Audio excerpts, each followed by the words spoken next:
Hi everyone, welcome to Asset TV. I'm Michelle Yu. How can an index help market participants benchmark the developed world? Well, we happen to have a great panel to help answer that very question.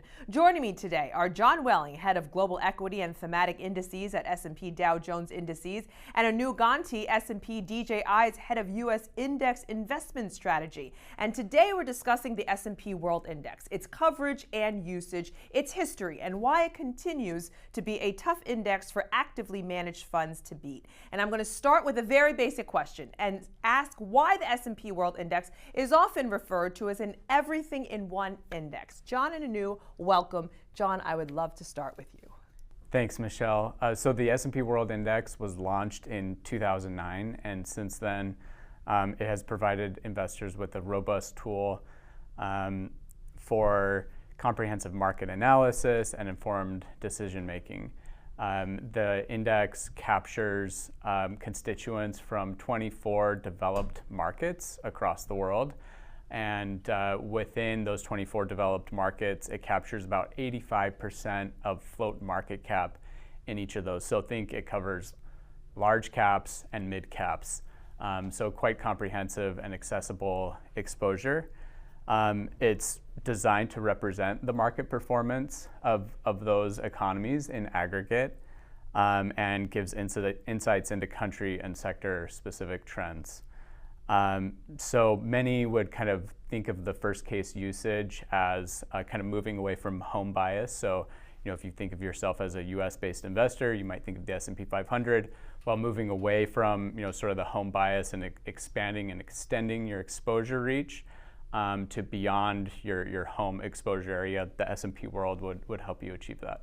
So you mentioned decision making here. I mean, the question here is how could the S&P World help investors make more informed decisions? Anu, what are your thoughts on that? Yeah, so as John mentioned, the index has so many different uses, right? For example, you can use the S&P World to assess performance of global equity portfolios. Also, fund managers can use it as a benchmark to understand their relative performance versus the index.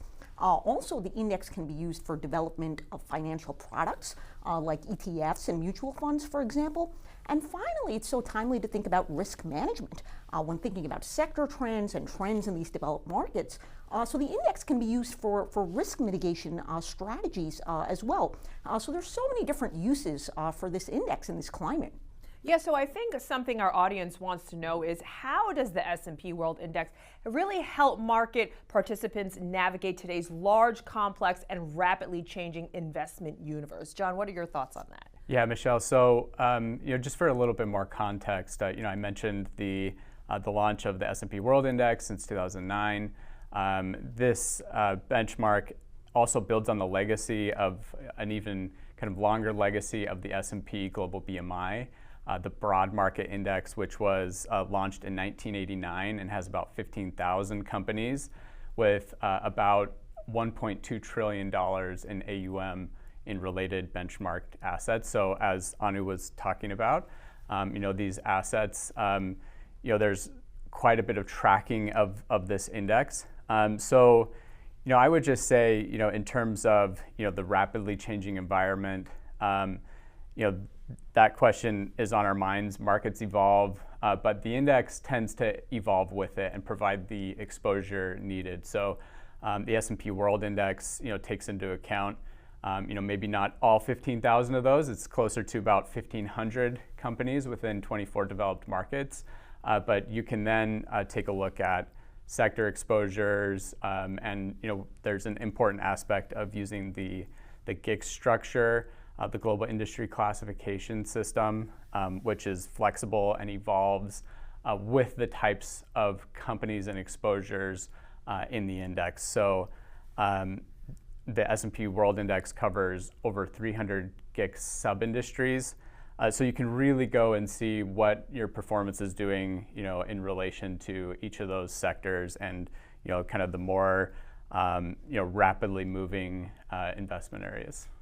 And also, one of those objectives we've heard a lot about in recent years is sustainability. And it's important to ask the question, though, how exactly does sustainability manifest in the S&P World Index? And what can we learn about the potential path of this trend from the index, John? Yeah, so it's true that sustainability-related investment risks and opportunities continue to mount. Climate change, artificial intelligence, the impact of political shifts in the U.S. and beyond, the energy transition are just a few considerations as we head into the middle of 2025. I should say, however, that we view sustainability as more than just a trend. At S&P DJI, we've been pioneers in sustainability indexing for more than 20 years, starting with the 1999 launch of the Dow Jones Best-in-Class World Index, formerly known as the Dow Jones Sustainability World Index. That index is effectively a sustainability-focused version of the S&P World Index. It leverages our world-class sustainability data sets to enable market participants to integrate climate and other sustainability-related considerations into their investment processes.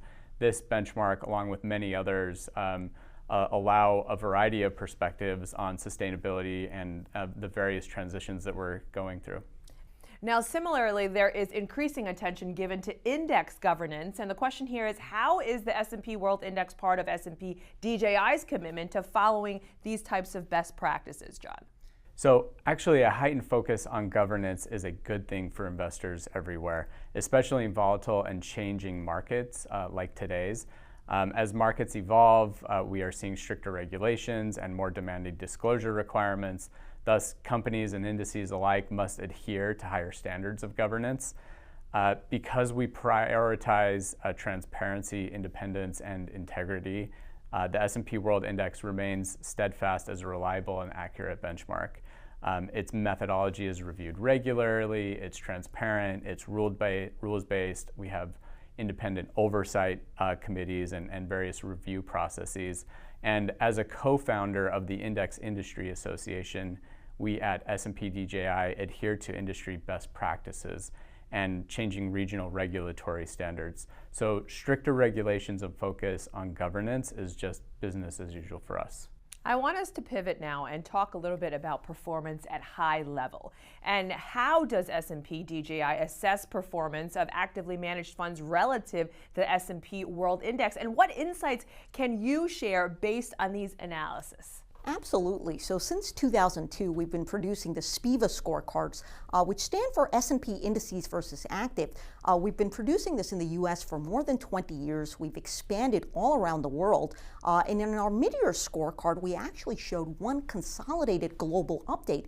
And now we use the S&P World as our benchmark for the global equity category.